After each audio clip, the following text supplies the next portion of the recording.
जय श्री राम। आप सभी का हमारे YouTube चैनल अंतरिक्ष एस्ट्रोलॉजी में हार्दिक स्वागत है। आज हम चर्चा करेंगे मिथुन राशि के महानुभावों के लिए सूर्य का मार्च अप्रैल माह का गोचर फल क्या फल देगा। सबसे पहले ग्रह गोचर स्थिति पर नजर डालते हैं। 14 मार्च 2024 से सूर्य देव ग्रह कुंभ राशि की यात्रा समाप्त कर मीन राशि में प्रवेश कर चुके हैं, अर्थात त्रिकोण से केंद्र भाव में गोचर करेंगे दसम भाव के अंतर्गत। ये सूर्य यहाँ पर 13 अप्रैल 2024 तक गोचरस्थ रहेंगे। 17 मार्च 2024 से शनिदेव ग्रह नवम भाव त्रिकोण में अपनी ही मूल त्रिकोण राशि में उदय हो चुके हैं।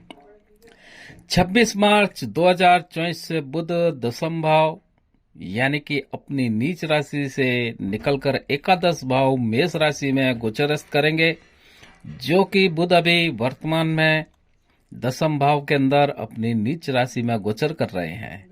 31 मार्च 2024 को शुक्र भी दसम भाव व अपनी उच्च राशि से निकलकर एकादश भाव में मेष राशि के अंतर्गत बुध व गुरु के साथ गोचर करेंगे। तब एकादश भाव में बुध शुक्र से मालव्य नामक योग का निर्माण होगा, जो कि अति शुभ होता है। मिथुन राशि के महानुभावों को सूर्य के राशि परिवर्तन के साथ आपको बौद्धिक जगत में लाभ और आध्यात्मिक आंतरिक गुण की व शक्तियों में वृद्धि करेंगे। आपकी आंतरिक गुण शक्ति की बात करें तो आपके भीतर एक विशेष बौद्धिक क्षमता है। यूं भी कह सकते हैं कि आपकी छठी इंद्रिय जागृत सी रहती है।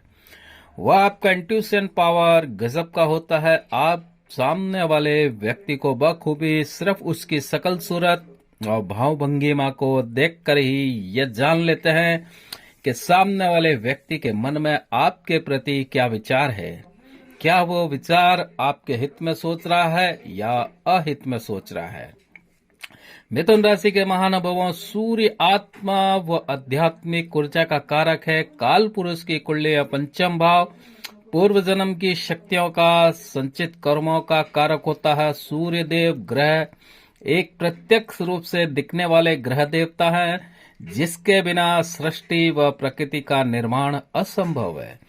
सूर्य देव ग्रह जिस भाव में गोचर करते हैं, उस भाव में जो भी ग्रह उसके साथ युति करता है वो ग्रह कमजोर हो जाता है, विशेषकर वो ग्रह जो कि इनके शत्रु हैं। सूर्य देव यदि मूल जन्म कुंडली में नीचस्थ है या अशुभ स्थिति में हो तो जातक को आंतरिक बीमारियां परेशान करती है, जैसे आंखों की रोशनी कम होना, हड्डी का क्रैक हो जाना, पाचन शक्ति ठीक नहीं रहना, हाथ पांव में अकड़न होना, मूलाधार चक्र का बिगड़ जाना, जिससे वंश के अंदर वृद्धि न हो। और जब सूर्य राजा बिगड़ता है तो मंगल भी सेनापति अपने आप बिगड़ने लगता है। चलिए अब बात करते हैं सूर्य के गोचर से मिथुन राशि के महानुभाव पर क्या प्रभाव रहेगा। सूर्य देव के दसम भाव में गोचर के साथ ही मिथुन राशि के महानुभावों को राजकीय कार्यों में सफलता सहयोग प्राप्त होगा। जो सरकारी नौकरी में कार्य करते हैं वे लोग जानते हैं कि उनका जो डीए डिक्लेयर हो चुका है, जो कि मार्च माह के अंत तक प्राप्त होगा।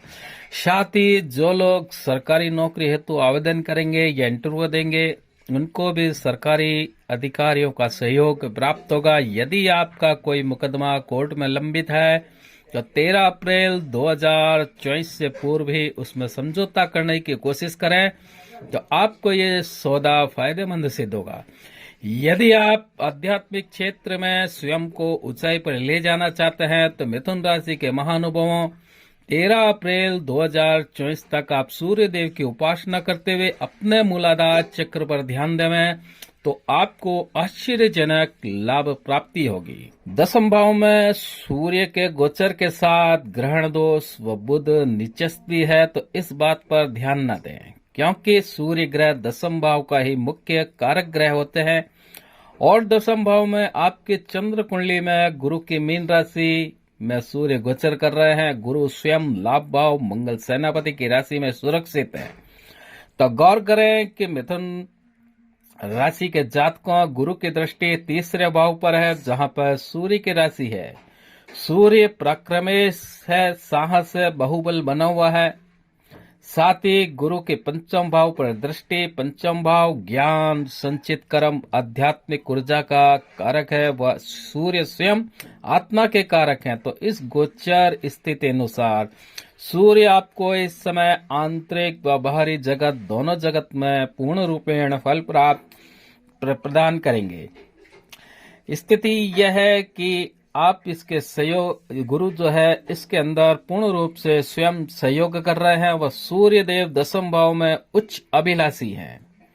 अर्थात 13 अप्रैल से सूर्य देव अपनी उच्च राशि मेष राशि में गोचर करेंगे, अर्थात गुरु ग्रह के साथ लाभ स्थान में। तब गुरु के साथ साथ सूर्य की दृष्टि सीधे पंचम भाव मूलाधार चक्र के निकटतम होगी, अर्थात भीतर आध्यात्मिक जगत का विकास की तैयारी आप अभी से करें तो आगे पूर्ण रूपेण लाभदायक सिद्ध होगी।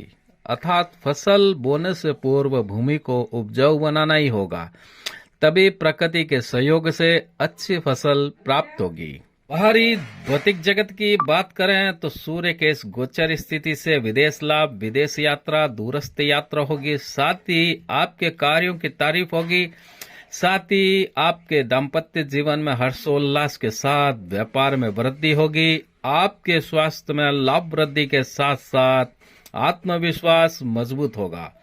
वह आप विचारशील रहेंगे। यदि आपने कोई गलत कार्य कर लिया है तो आप शर्तिया इस माह में उस पर चिंतन करेंगे। तो मिथुन राशि के महानुभावों, ये तो सूर्य के शुभ फल बताए हैं आपको, किंतु यदि कई सदस्यों को ये इस प्रकार से विचार रहते हैं कि YouTube चैनल पर जो बताया जाता है वो सब गलत बताया जाता है, ऐसा कुछ भी जीवन के अंदर घटित नहीं होता।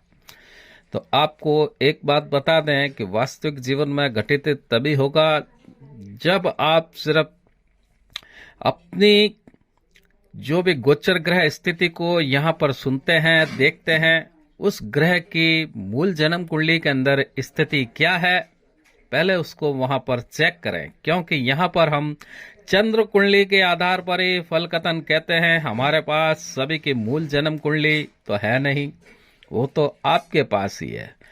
अब उदाहरण लीजिएगा, जैसे सूर्य ग्रह की बात कर रहे हैं, तो अब आपको इस फल कथन की सत्यता पर यो कहिए ये प्राप्ति है तो अपनी मूल जन्म कुंडली में सूर्य की स्थिति को देखें कि सूर्य मूल जन्म कुंडली में उच्चस्थ है या नीचस्थ, सूर्य किस भाव में है। यदि मूल जन्म कुंडली में सूर्य शुभ स्थिति में होगा तो फल कथन आपके लिए स्वयं ही सत्य प्रकट होगा। यदि सूर्य मूल जन्म कुंडली में अशुभ स्थिति में है तो फल कथन की सत्यता को प्रकट करने हेतु आपको सूर्य ग्रह के उपाय और उपासना अवश्य करने होंगे। आपकी यदि आपके पिताश्री से नहीं बनती या आप अपने पिता से दूर रहते हैं, कोई सरकारी कार्यों के अंतर्गत आपको अड़चन आती है, परेशानी में है सरकारी अधिकारी से, यदि आपका डाइजेशन खराब रहता है, मन मस्तिष्क में हमेशा नकारात्मक विचार चलते हैं,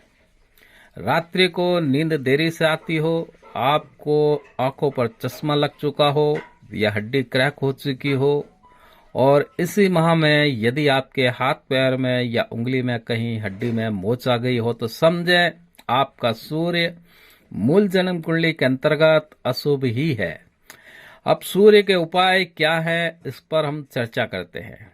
सूर्य यदि आपको मूल जन्म कुंडली के अंतर्गत या गोचर स्थिति के अनुसार अशुभ फल दे रहा हो तो सूर्य को शुभ करने हेतु, सूर्य के शुभ फल प्राप्ति हेतु प्रत्येक माह के शुक्ल पक्ष के कोई भी रविवार के दिन 1.25 किलो लाल गेहूं, 1.25 पाव लाल दाल, 1.25 पाव गुड़, 1 कुमकुम की डब्बी, 1 अनार व 11 रुपए दक्षिणा, ये सभी सामग्री 1.25 मीटर लाल वस्त्र में बांध लें अर्थात पोटली बनावें।